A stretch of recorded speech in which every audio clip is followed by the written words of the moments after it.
Wednesday, halfway through the week.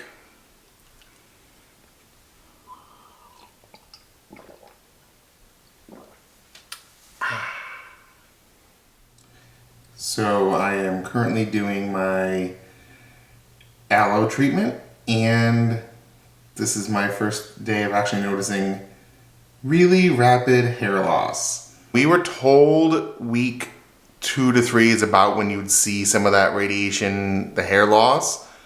And I thought, oh, okay, you know, slowly it'll start to kind of maybe get worse, which it probably will, but I wasn't prepared for the just touching my head and watching it like a shed dog. It was just falling out. You just don't get a break. You don't get a day, hour, something where you're not remembering that I have cancer, and I have incurable cancer, and this won't stop. And this is just one of those indicators that it's not going to stop. 7 days a week I'm taking the pill. 5 days a week I'm doing the radiation. They put that mask on. They lock my face to a table and shoot lasers at me. And it smells weird and I don't like it. Well, it's 6 weeks. It's 6 weeks. You can do it. And I can, but I don't want to, and I shouldn't have to, and I shouldn't have to sit here and watch my hair fall out. It doesn't mean it doesn't hurt and it doesn't suck that I'm going through it. You know, I'm dreading going to the shower and watching the shower just when it all falls out. Yeah, so that's where I am right now. We were sitting down at lunch today, thought it would be great for me to go to work this afternoon. We were talking about me even putting a day in a week in the office, and get halfway to Tampa and get a phone call. His hair's falling out. Day 11. So yes, it's good to record that day 11 into the process is where I suddenly lost a lot of hair. I used a gentle washcloth and it was just covered in hair. And I used a towel and it was covered in hair. And the base of the shower is completely covered in hair. It was crazy. And I understand that, oh, you're going to lose hair. And they tell you that, and that's most likely. And they said sometimes it's not even that bad for people. Some people it is. I just don't think I understood that within a day's difference. You were never concerned about vanity or anything like that, but it was just one more reminder that cancer is going to be part of your life. And I think it was for you that more than the fact that you're losing your hair, it's, yep, that's why I'm losing my hair. Yeah, you don't get a chance to go about your day and not have cancer. It's frustrating, and it's like I said earlier, it's sad. Any change that abrupt, I think, would shock me. Mm-hmm. Just as much, I mean, I would have been fine if I lost 5 pounds, but I don't want to lose 5 or more. but I don't want to lose 5 pounds in a day suddenly. I'd be like, oh, this is uncomfortable. It's weird. If you feel it, you know something's wrong, and that's what this is. This was not something I didn't know would be that fast. When Ed was telling me, I was like, like I never thought about it, but it didn't surprise me. But you don't think about it. You just hear, you might lose your hair. Okay. And then that's the end. You never really think, what will that look like? What will that feel like? How fast will it be? And that might be one of those things that's different for everybody. But like, as scared and upset as you are when you were telling me on the other side, I was like, yeah, we knew that was going to happen. And we were in very different points when you brought it up to me. I didn't even know it was upsetting you. I thought you were just telling me. It was traumatic for, like you said, for the lack of vanity that you want to think you have. I think anybody to suddenly be able to touch your head and have this image of your hair just pouring out. It's upsetting. Mm-hmm. The way you described it to me versus what I came home and saw, you can just see what the difference in impact is when it happens to you. Like, yes. I wouldn't have noticed when I first walked in. had you not told me and I was looking for it. Right now, there's very much patchy thinning. I don't know that you can really see. I wouldn't have noticed if you hadn't told me, and yeah, now you can see a little bit more. And it's still like getting worse as the evening goes on. But again, to me, it was just, oh, you're losing your hair. Okay. No, that was a reminder for you of what's going on. I got upset, and you were there for me, and I'm Yep. sure that was upsetting too. Especially since it was the one day that we decided things were good and I'll go down to my office. Yeah. Well, won't be going to the office for the rest of the radiation treatment. Mark it in your calendar, folks. When they say weeks 2 to 3, you're right in between 2 and 3 right now. Or weeks 2 to 3 is about where you start to have the hair loss. Right on the There it money. is, right on time. On to day 12. Yeah, on to day 12.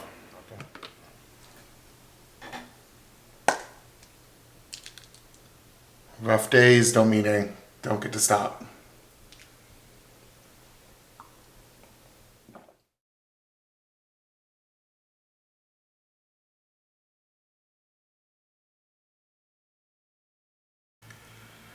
Okay, so that is the end of my day with radiation.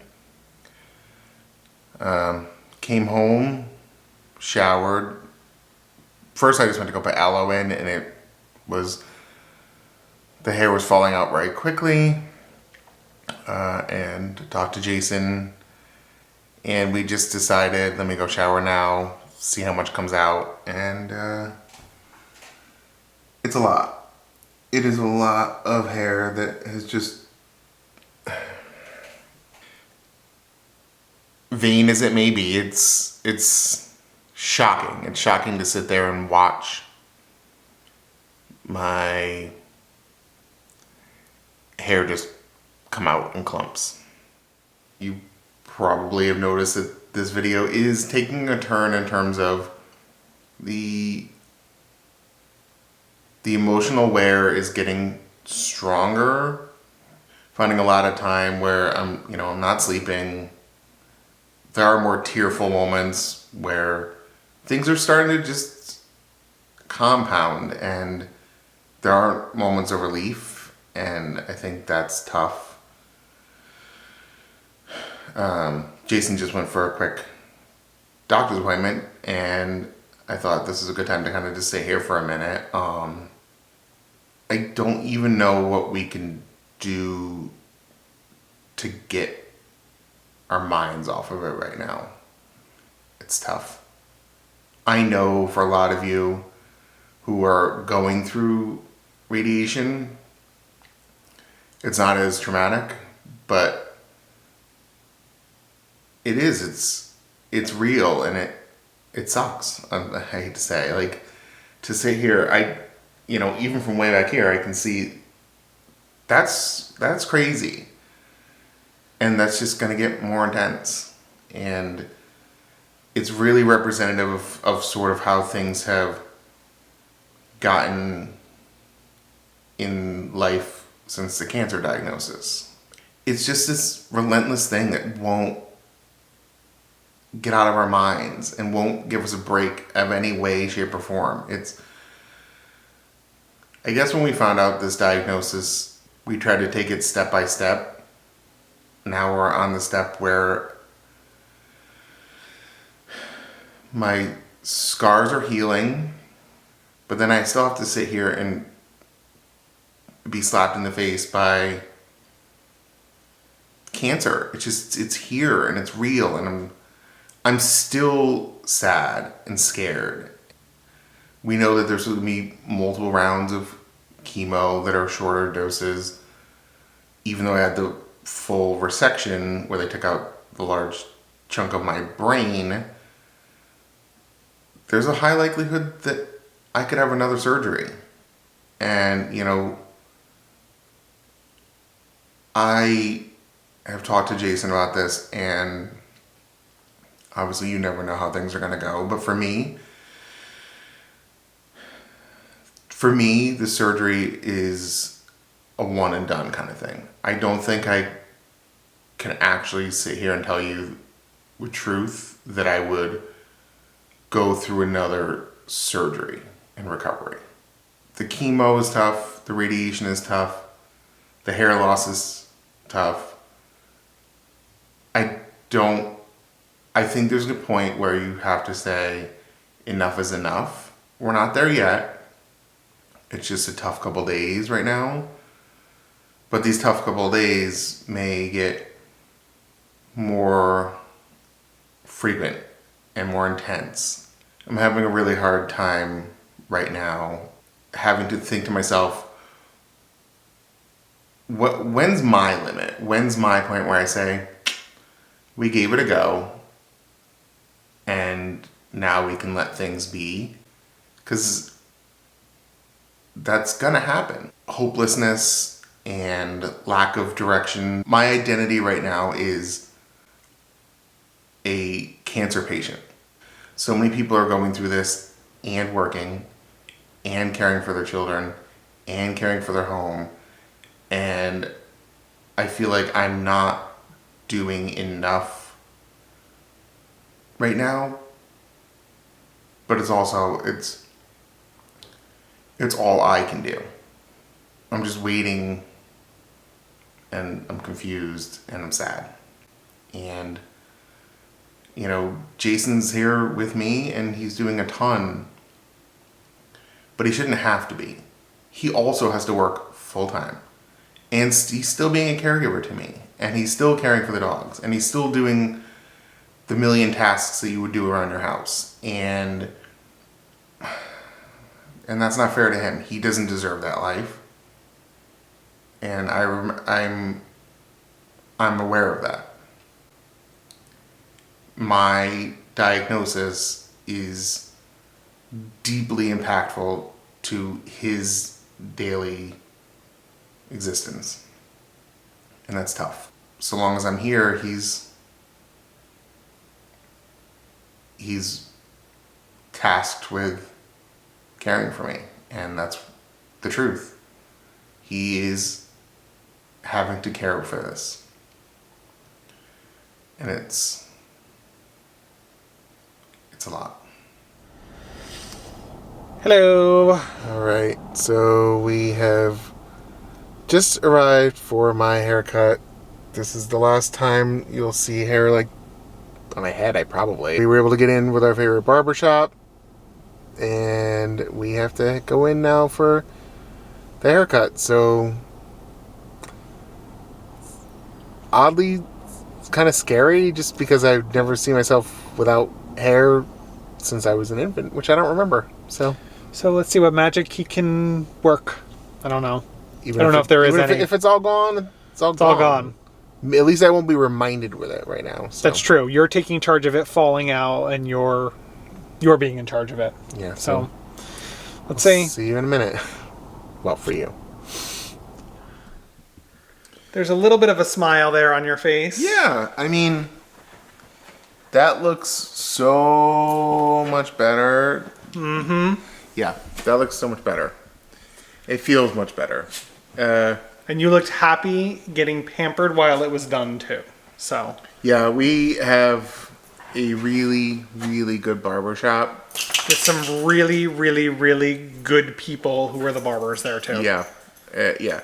It's not just that you get a good haircut, because we do get really good haircuts there. Mm-hmm. They were able to squeeze us in.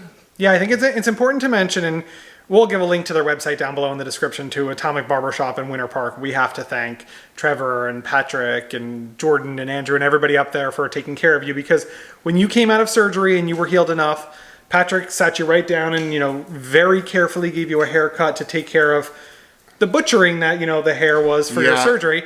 And when he heard that you might lose your hair during radiation, all of them said, as soon as you do, you call and we'll get you in. I literally put a phone call into the group of them today, and Trevor had us coming up today to sit down with Patrick. And they were closing. Yeah, I think we were after hours. Yeah, it was after hours. That is the type of good people and good service from both a business and a genuine group of good people. Yeah. So you ended the night after a really rough 2 days smiling tonight. As much as you can. Rough 2 days. More than I thought it would impact me, it did. But it meant, I want to highlight again that, having Jason there with me, I'm fortunate because I had someone who could say, I'll call a barbershop, we'll figure this out. Yesterday I was really hurt that you just by chance weren't there when my hair fell out. And of course, the one day that we, decided everything's okay enough for me to not be there. Yeah. But again, even when you were telling them tonight at the barbershop, like they were surprised too. But I also love that we talked about how to address it for right now. And if you start losing more up in that like buzzed hairline up there, they're ready to bring you back in and do the next thing. Like it was actually kind of fun. You walked in tonight ready to basically shave your head.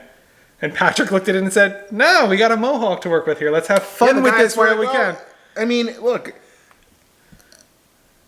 it's not, I'm not hiding it. Yeah. Honestly, the scar. It actually looks better now that the hair's gone.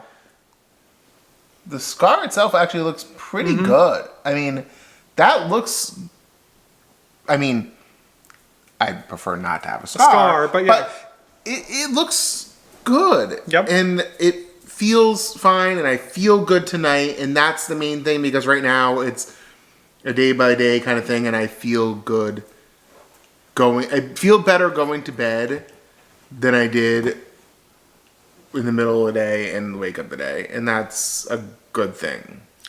So for now, on to tomorrow, which is day 13 on a Friday. Good night, everybody. Good night. See you tomorrow. Friday. I take it 7 days a week, but Friday.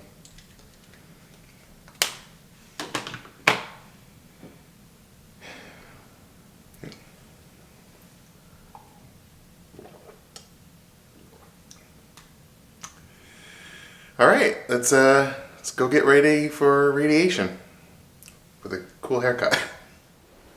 What a week. What a week. From starting off feeling great to losing your hair, meltdowns, haircuts, to ending the week saying you wanted to go to Disney. Yeah, we did go do that, which is a separate vlog. Yeah, but this evening we headed out to Animal Kingdom because you wanted to and had some dinner there. It was a fun night out. Check out that vlog. But definitely a roller coaster for us this week. Yeah, I edited some of it. There's a lot more downs. That's okay. That's okay too. Oh, events this week that were downs. Yes, Yeah. but I think we end the week still. We're okay. There's the things that were in the moment terrible. You got past.